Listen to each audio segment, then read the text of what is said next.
don't panic. Don't panic.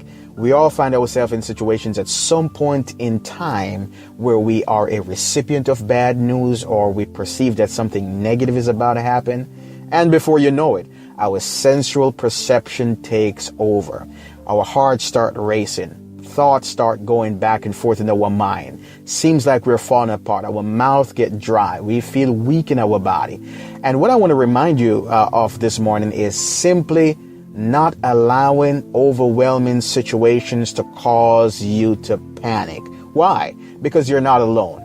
Everything that we experience in life has already been predestined. God already knew it was going to happen, and it's a part of the plan to help us get to a place of perfection. Why? Because God created us with purpose, and everything that we go through, it somehow works out for our favor. There's a lesson to be learned. There's something that we can learn from to grow into becoming the person that God created us to be. Oftentimes I use sports analogy or bibliology, which are biblical references, and the one that I want to use this morning primarily is from 2 Kings chapter 6. 2 Kings chapter 6. There was a young man assisting a prophet called Elisha. He was considered a great person in the land of Israel. And as a result, the adversary or his enemy had a warrant out for him. Life had put him in a position where his life was in jeopardy. The young man, however, had a different perception. He began to panic. He said, listen, we cannot survive this attack. We don't have any defense. We have no one to come to our aid. Things are looking dismal. And he began to panic. But the older gentleman, who had a more experiential relationship with God, said, listen, there are more with us than they are against us. He was referencing the host of the army of God, the angels of the Lord, the power of God, and God's ability to come in and rescue them.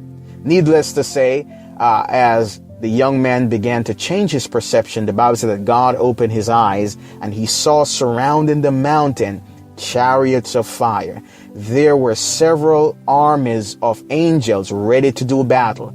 So when you find yourself in a situation where you feel overwhelmed, or you feel like there's no way out, you feel like life has just simply failed you, when you feel like things are falling apart, don't panic, because you're not alone. David had a similar situation when he was going through a very difficult time in life. He referred it to as the valley of the shadow of death, where everything looks dismal, everything looks gloomy. But it says, I will fear no evil, because if thou art with me, thy rod and thy staff, they comfort me. David was saying, I'm not alone in spite of I'm going through this valley experience where I'm down and out. Everything seems to be working against me. I am not alone. Another reference I want to share with you were the disciples when they were in the boat, and the Bible says a great storm arose. And sometimes in life, there are things that happen that are simply beyond our control. We may make the right decisions. We may do the right things, but sometimes obstacles do appear. In this instant, it was a physical storm. Sometimes we go through spiritual storms. We go through financial storms. We go through physical storm where we're sick in our body. And sometimes we find ourselves in a panic. The Bible said that the disciples panicked. They panicked. They said, Jesus, don't you even care that we're about to die? And Jesus says, do not be afraid. I am here. Jesus stood up and spoke to the wind and the wave, and everything went back to normal. So what I want to encourage you about this morning is simply don't panic, because you're not alone. Greater is he that is in you than he that is in the world. So whenever you're faced with a situation, it may seem difficult. You may not have all the answers. Thoughts may be running through your mind. Negative thoughts may be trying to overwhelm you. But what I want you to do is keep a calm head and do not panic, because you're not alone. Hope this encourages you. Hope it lifts your spirit. Know that what you're going through, you're not going through it by yourself. God is with you. And because of that, you can make it. Have a wonderful day, and we'll talk soon.